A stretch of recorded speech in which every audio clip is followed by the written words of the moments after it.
या शेतातलं मुख्य पीक आहे ऊस आहे. ऊसाच्या पिकासाठी 12 ते 14 महिने लागतात.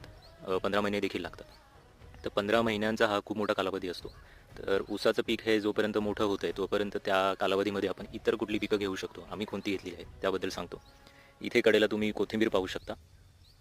कांदा आम्ही इथे लावलेला आहे. कांद्याची पाती इथे तुम्ही पाहू शकता. कांद्याच्या पातीची भाजी होऊ शकते. कांदा वापरला जाऊ शकतो जेवणासाठी. बटाट्याचं पीक आहे. तसंच इथे बांधावरती आम्ही झेंडू लावलेला आहे. झेंडू लावण्याचं कारण म्हणजे झेंडूच्या फुलांमुळे वेगवेगळ्या प्रकारचे कीटक जे येतात ते बांधावरती चढले जातात आणि झेंडूच्या फुलांचा आपल्या सणवारांसाठी नक्कीच उपयोग होतो. मकर संक्रांत येते, गुढीपाडवा आहे, त्यासाठी त्याचा नक्कीच वापर होतो. तसेच पाटाच्या या साईडला इथे पाहिलं तर पुढे या संपूर्ण ठिकाणी इथे मका लावलेला आहे. मकाचा आपल्या जेवणामध्ये पण वापर होतो. आपण मका खाऊ शकतो आणि मकाचा जनावरांच्या चारा म्हणून पण वापर होतो. जमिनीचा आणि पाण्याचा पुरेपूर वापर करण्यासाठी तुम्ही ही अशा प्रकारे मिश्र पिके घेऊ शकता.